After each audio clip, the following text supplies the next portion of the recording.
सुरेंद्र जी, ये जो वक्त बीच में निकला, मतलब क्या कर रहे हैं? आपकी पार्टी में तो इतने बड़े बड़े लॉयर्स हैं, वो जाते कोर्ट स्टे ले लेते जल्दी से। जा रहे हैं। कब तक? 30वें दिन? नहीं 30वें दिन नहीं अंजना जी, चिंता मत कीजिए। आपको राहुल जी की बहुत चिंता है, हम आपकी चिंता से अवगत हैं और आपकी चिंता से सहमत भी हैं। और सबसे बड़ी बात है कि हम जल्दी ही जा रहे हैं, अपनी जवाब तैयार करते हैं। आप लोग को चिंता है या नहीं उनकी? अरे भाई वही बात कर, जजमेंट गुजराती में है अंजना जी, पढ़ने में और ट्रांसलेट करने में समय लगता है। गुजराती में 170 पन्ने का जजमेंट है, उसको हम ट्रांसलेट कर रहे हैं। या एक आध दिन में आपको वो चीज दिखाई दे जाएगी। 3-4 चीजें बड़ी साफ है। ये कन्विक्शन हो क्यों रहा है? ये कन्विक्शन सिर्फ इसलिए हो रहा है, बच्चे सारे के सारे, आप भी बैठी हैं, आप सब लोग बैठे हुए हैं, जेल नीरव मोदी को जाना चाहिए, सजा नीरव मोदी को होनी चाहिए, सजा राहुल गांधी को हो रही है। सजा ललित मोदी को होनी चाहिए, सजा राहुल गांधी को हो रही है। सजा आप यहां पर विजय माल्या को होनी चाहिए, सजा राहुल गांधी को हो रही है। आज की डेट में कहते हैं ना कि अब हुकूमतों में ये गीत दोहराया जाएगा, जुल्म होता जिसने देखा मार डाला जाएगा। आज नरेंद्र मोदी जी और भारतीय क्या नाम अडानी जी के क्रॉनिक कैपिटलिस्टों के जो साथी हैं, इनका भेद न खुल जाए, बच्चों को रोजगार न मिल जाए, आप और हम महंगाई की मार से न बच जाएं, हम सब लोग जो हैं अग्निवीरों की समस्या से न खत्म हो जाए, इन सब चीजों को लेकर के जिस तरीके से संसद में राहुल गांधी जी को नहीं बोलने दिया जा रहा है, उसी तरीके अनप्रेसिडेंटेड रूप से। मैं आपको एक छोटी सी बात बताता हूं, आप उत्तर प्रदेश को बहुत अच्छे तरीके से जानती हैं। एक सांसद है इनका आर के सिंह पटेल, बांदा का सांसद है। डकैतों को संरक्षण देने का मुकदमा है उसके ऊपर, जिससे 10 साल की सजा हो सकती है उसको। उसके मुकदमे योगी जी वापस ले लिए। उसके मुकदमे इसलिए योगी जी ने वापस ले लिए ताकि उसको सजा ना हो।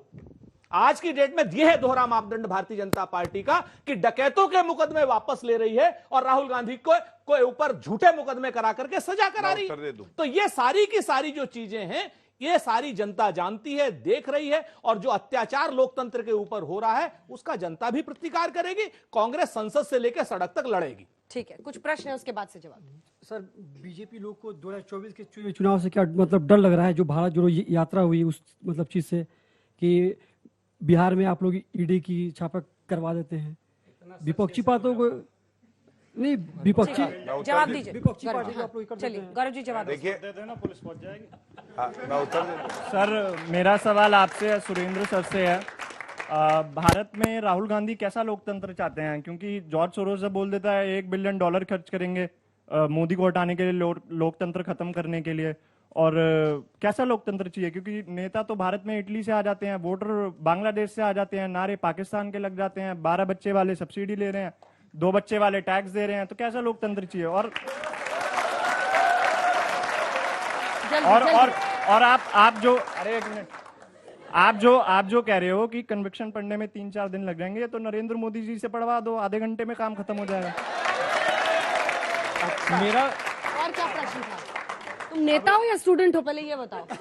आप जो मान लो। अरे ये एबीवीपी का बच्चा है ये। क्या? एबीवीपी का बच्चा है। अभी इनसे पूछ लो सवाल। भारत का बच्चा है वो, भारत का, सच बोल रहा है। मैं जवाब दूंगा बेटा। नहीं, दिक्कत हो गई। मैं जवाब दे दूं तो गलत है, राहुल गांधी घोटाला कर दे तो वो सही नहीं पूरा है। जवाब तुम्हारा दूंगा, पूरा सम्मान नहीं, और हाँ, बस आप चिंता मत करो, राहुल गांधी जेल नहीं जाएंगे, वरना तो बीजेपी का वोट बैंक बंद हो जाएगा। मेरा सवाल कांग्रेस से है। अगर ऊपरी अदालत भी राहुल गांधी को अगर दोषित मानती है, तो क्या 8 साल इलेक्शन से दूर रहेंगे? 6 साल मतलब टोटल 2 साल 8 साल 8 साल 2+6 2+6 तो कांग्रेस का 2024 लोकसभा चुनाव में चेहरा कौन होगा? अच्छा, ठीक है, एक साथ मेरा सवाल छोटे प्रश्न। समाजवादी पार्टी से है। सर, जिस तरह राहुल गांधी के मुद्दे पे विपक्षी एक हो गया है, तो वैसे चुनाव में कब एक होगा? क्योंकि समय कम है, अगर समय नहीं रहा, ऐसा ना हो कि रेलगाड़ी छूट जाए। और दूसरा सवाल यह है सर कि विपक्ष जो मुद्दा भुना रहा था कि लोकतंत्र खतरे में है, ये जो अब आज का जो वर्डिक्ट आया, इसके ये विपक्ष ले जाएगा यह मुद्दा जनता के सामने? आपको क्या लगता है कि वो विपक्ष वो कहेंगे कि आपने वहाँ जल्दी से? सर, मेरा सवाल गौरव भाटिया जी से है कि सर, क्या आप राहुल गांधी के सवालों और भारत जोड़ो यात्रा से डर के, क्योंकि चुनाव के पहले आपने ऐसा आरोप लगा दिया राहुल गांधी जी के ऊपर? मेरा जो सवाल है सर बीजेपी से है ये कि ये एक एक करके पहले मनीष सिसोदिया को जेल पहुंचा दिया, अब राहुल गांधी को लोकसभा से हटा दिया। क्या मौजूदा सरकार तानाशाही कर रही है? जवाब दीजिए। हाँ, अब धन्यवाद। रुक जाइए, थोड़े इसका जवाब दें। हाँ, देखिए, सबसे पहले तो ये पूछा गया कि ये फैसला आया है चुनाव से पहले क्यों आया है, तो मैं ये तथ्य बता दूं, 4 साल पहले जो है ये बयान दिया गया और एक कंप्लेंट फाइल हुई, और न्यायपालिका कैसे कार्य करेगी, कब अपना फैसला सुनवाएगी, दोनों पक्षों को सुनने के बाद ये जो कार्यपालिका है, ये सरकार है, ये तय नहीं करती है। दूसरी बात, इन्होंने कहा कि राहुल गांधी पे ये फैसला आया है, बाकी जो विपक्षी दल हैं उनके ऊपर भी ईडी सीबीआई कार्य कर रही है। देखिए, 2 बातें इसमें कहूंगा। पहले तो चुनौती देता हूं आज तक पे कि ये जितने भ्रष्टाचारी हैं, ये सारे के सारे एक फैसला आपको पिछले 9 साल में सुप्रीम कोर्ट या हाई कोर्ट का नहीं दिखा सकते हैं जहां पे ईडी सीबीआई ने किसी विपक्षी दल पे कार्रवाई करी हो और न्यायालय ने उसको गलत पाया हो, राजनीतिक द्वेष से गलत बात है, गलत। अंजना जी, दिस इज रॉन्ग। मेरा फ्लो कह रहे संजय राउत को तो बेल मिली ना।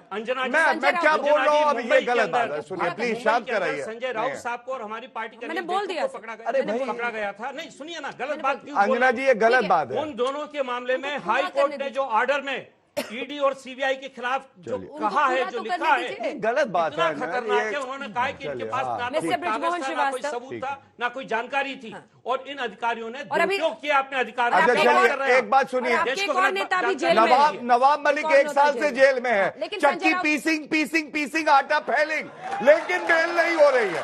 देखा, बीच में मत टोकिए अंजना जी, ये गलत होता है, मालूम है। संजय राउत को लेकिन बेल मिली है। मैं अभी उत्तर दे रहा हूं। मैंने अनिल देशमुख बोल लेने दीजिए सर, प्लीज। अनिल देशमुख जी को भी मिली है, प्लीज। अरे भाई, पहले बेल का, एक्विटल का, कन्विक्शन क्या होता है, अपील क्या होती है, समझ लीजिए, उसके बाद आइए चर्चा पे। जरूरी है कि नर्सरी में पढ़ते हो और पीएचडी का जो प्रोफेसर है उससे चर्चा करेंगे, मत करिए चर्चा। अरे मैं आपसे जिम्मेदारी से जो बात कह रहा हूं वो सुनिए। मैंने बताया राहुल गांधी, सोनिया गांधी, रॉबर्ट वाड्रा, सबसे बड़ा भ्रष्टाचारी परिवार, तीनों भ्रष्टाचार के आरोप पे बेल पे बाहर है, सुप्रीम कोर्ट तक गए, लेकिन रद्द नहीं हुआ मामला, ये सच्चाई है। उसके बाद समाजवादी पार्टी पे आते हैं। समाजवादी पार्टी, आजम खान, आपको याद है इनकी सरकार थी और पुलिस से कहते थे कि भैंसों को ढूंढो, आजम खान की दूध निकाल के लेके आओ, और अभी किसानों की जमीन हड़प ली थी, अंदर है, निरस्त नहीं हुआ है। इनके ऊपर आते हैं नवाब मलिक, 1 साल से बेल नहीं हुई है उनकी। ये सोनिया सेना के साथी थे, सोनिया सेना में संजय राउत, उनका मुकदमा खत्म नहीं हुआ है। पार्था चैटर्जी, गुलाबी, अभी बीच में नहीं बोलिए, देखिए ब्रिजमोहन जी सम्मान मना रहे, गुलाबी गड्डियों के ऊपर, जवाब देने दीजिए सर। गुलाबी गड्डियों के ऊपर पार्था चैटर्जी लेटे हुए थे। मनीष सिसोदिया मसाज करवा रहे हैं, स्पा मसाज सेंटर, आओ 150 रुपए में चंपी दूंगा। हुई क्या? उनका मामला निरस्त हुआ, बेल नहीं हुई है। सत्येंद्र जैन, मनीष सिसोदिया सब अंदर है। मैं केवल एक बात कहूंगा, 100 भ्रष्टाचारी गीदड़ मिल जाए, एक शेर है देश में, दहाड़ेगा सब भाग जाएंगे, ये सच्चाई है।